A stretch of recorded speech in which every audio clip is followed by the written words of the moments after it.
Hey guys, what's up? This is Gemini. Today I got a really special video for you. I'm doing a review of the 2019 Yamaha R3 ABS that I own.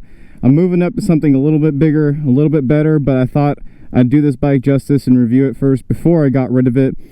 This is going to be a little bit of a beginner's review. This is my first bike, so I'm definitely going to go over what I think this bike does for a beginner and the reasons you should buy this bike or not buy this bike, things I like about it, things I don't like about it. That being said, we're going to get started here. First off, one of my favorite things about the R3, at least this generation, is the display. It's an LCD display. It's not a full color TFT, but I like it a lot aesthetically, and I'm a fan of technology and progress, so I prefer it over the analog tachometers.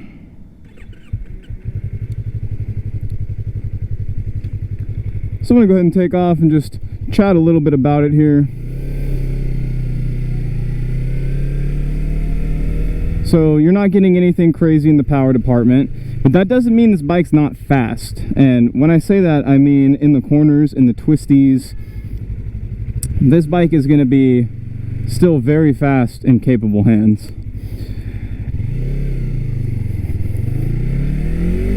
Has a parallel twin motor. Revs pretty high, I'd like to say, and I think the engine tone is decent. I don't think it sounds amazing, but I definitely think it sounds better than a lot of two-cylinder motors. So the reason that I got this bike is that I wanted to get into sport bikes. I love the aesthetics of sport bikes, and I didn't want to just jump right into a 600. What I like about the R3 in terms of a beginner bike for somebody that's looking to get a sport bike is it just gives you a taste of the ergonomics. By any means, this bike is not uncomfortable completely.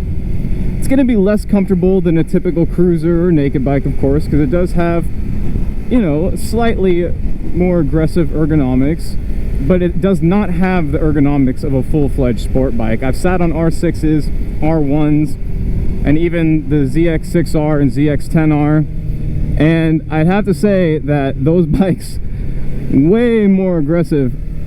So you can definitely ride this comfortably. Now, that being said, I wouldn't recommend it if you are someone that's taller. I'm about 5'10", maybe 165. So for me, I fit pretty much perfectly on it. I can flat foot it anywhere on the saddle, so I can sit all the way back and flat foot it. On the Yamaha R1, for example, if I'm all the way to the front of the tank, I can barely flat foot it with my legs straight. On the back of the seat on the R1, if my butt's all the way back, I'm tippy-toeing it. So just to give you an idea of the seat height, the riding position's not terrible. You are slightly canted forward, but again, it's just like getting your feet wet in terms of what a sport bike feels like to sit on. And if you're looking to get a sport bike and you want to learn sport bike riding, you want to develop your skills in that respect, I definitely think this is a great bike for you. Now, if you're going to be doing a lot of freeway commuting, I would probably steer clear of starting off on a 300, simply because that's my least favorite thing about my 300 is having to commute on the freeway. It can do it, but you just don't have that power that sometimes you need. You know, I would definitely say start on something with a little bit more power if you're going to be doing mostly freeway riding. I only ride for pleasure. I barely ride this on the freeway. I ride around city streets. I ride in the canyons, so I knew what I was getting into in terms of the lack of power, but I also knew what I was going to do with the bike. So that leads me to, well, why are you getting rid of it then? Simply put, I just want something that's nicer. Something with more technology, something with a better engine note. For me, riding is quite an experience. So anything that has to do with sensory inputs, you know, even visually, this bike looks amazing. I think it's the best looking 300cc bike, or 300cc class bike, I should say, for the given years.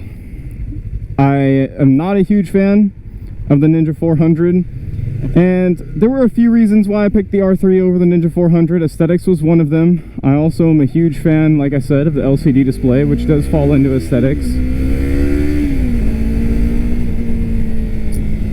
And other than that, I mean, I just sat on both of them, and your heart kind of tells you. You can try and overthink and process it as much as you want, but you're gonna know which bike you want when you're looking at them and sitting on them just naturally. That's how it was for me, and I definitely would say that I made the right choice.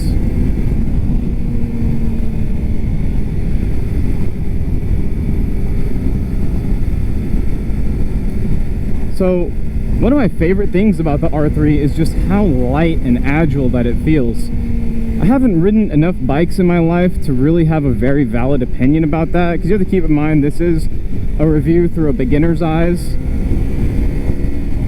So I can't really speak to a generalized population of bikes, but I can say that even for me, I can tell that it's so nimble and light and agile, and just it just feels good. It feels good to ride. It feels easy to ride. You know, and as you can see, for the street, it's got plenty of power. Like, if you're just riding on the street and you're gonna pass people like that, it'll do the job, no doubt. It's just on the freeway. For example, I had an experience going uphill on one of the nearby freeways, and I had it pinned flat out, trying to go faster, and it would not go faster than 82 uphill. So if you're trying to pass somebody and you're only going 82 and they're going 80, you're going to spend a long period of time next to them. And in my opinion, that is the last place you want to be at any point on a motorcycle, is next to another car. I try and stay away from being next to a car. I either want to be behind, in front, to the side, just anywhere except for directly next to them, because that's typically where they're not going to see you. So that's my reasoning when it comes to riding on the freeway and having a little more power. But for me, it actually doesn't really apply that much. I mean, of course I ride it on the freeway sometimes, but not enough to where it's the #1 reason why you shouldn't have it for me. I definitely think the R3 would be a great bike as well if you're getting into track riding. I haven't taken it to the track. That originally was my plan, but when I first started riding and got more and more into it, started going to the canyons at first just to get the idea of cornering and all of the mechanics and basics down, I started thinking, well, what do I really enjoy about riding? What aspects do I enjoy about riding? And would going to the track suit me? And honestly, I don't think it would, because I just like being out. I like being out of the house on my motorcycle and just the experience of riding. You know, on a course, there's a goal. You know, you get around the course as fast as you can and get back to the start or finish. So yeah, if you're into that kind of thing in track riding, 100% the R3 is a great way to get your feet wet in that as well. The R3 is just a tool, an amazing tool that you can just learn so much on. And I've learned a lot on it, but I haven't learned 50% of what this bike can do. So just to give a breakdown of the reasons you should or shouldn't buy this bike. Reason #1, you should buy this bike if you're looking to learn the basics of sport bike riding. Reason #2, if you're looking to get a feel for what sport bikes are like, because again, you're not going to get the full experience even ergonomically on this bike, so don't have that as an expectation. #3, budget. This bike is great if you're on a budget, right around the $4,500 to $5,000 mark. MSRP, of course. I would only recommend buying a used one. I would never say to buy this new unless you have a lot of money and you plan on keeping it forever and you just want a new bike. But that's up to you. Reason #4, if you're a fan of Yamaha. It's always a good reason, right? Stick with your brand. And then reason #5, which kind of ties into reason #3, which is budget, is just maintenance. It's going to be the cheapest on tires, cheapest on everything. So again, you know, it's something that you can work on yourself. You could learn to work on your bike. All right, guys, this is the end of the road here. Thought I would just do a little breakdown of the modifications I did to the R3. It is going to be for sale pretty soon here, so you may see it on Cycle Trader. Basically, from the dealership, it came with the R3 carbon fiber tank protector, the Yoshimura tail tidy, Yoshimura R3 carbon slip-on. I did the ram mount, the tech spec tank grips, and the T-Rex racing protection kit, which includes no-cut frame sliders for the front and rear wheels, the rear spools, and the engine case cover slash protector. So all just really basic mods, things that I invested in were just mostly for protection. Like I said, the exhaust just came with the bike, but I do like it. I think it looks good. I like the little touches of carbon, and it just gives it an overall clean look. So anyway, thanks for watching, guys. I hope you enjoyed it. Let me know what you think. I am going to be reviewing my next bike, so whatever I can take from this review in terms of criticism, I can apply to my next review. So that being said, I'm out. Peace.